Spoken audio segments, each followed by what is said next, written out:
வணக்கம். நான் நகைச்சுவை ஸ்டண்ட் நடிகர் முத்துக்காலை. கீழ்ப்பாக்கம் கேஎம்சியில் எனது மனைவி பெயர் மாலதி, வயது 47. தலையில் ஏற்பட்ட ஒரு இரத்த கசிவினால் ஒரு ஆப்ரேஷனுக்காக சேர்த்தேன். ஆப்ரேஷன் முடிஞ்சு கிட்டத்தட்ட ஒரு 17 நாள் ஆச்சு. பட் அந்த மூலையில் உள்ள ஆப்ரேஷன் சரியானாலும் கூட அதனால் ஏற்பட்ட நுரையீரல் தொற்று, அந்த சின்ன சின்ன தொற்றுகள் என் மனைவி மூச்சு விட முடியாமல் சிரமப்படுத்துகிறது.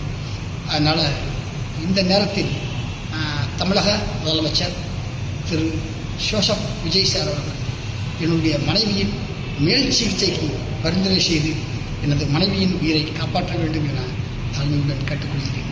கிட்டத்தட்ட ஒரு 17 நாட்களாக தனி மனிதனாக நின்று போராடி வருகிறேன். இந்த நேரத்தில் தமிழக முதலமைச்சர் ஜோசப் விஜய் சார் எனக்கு உதவி செய்தால் என்றென்றும் நன்றியோடு இருப்பேன்.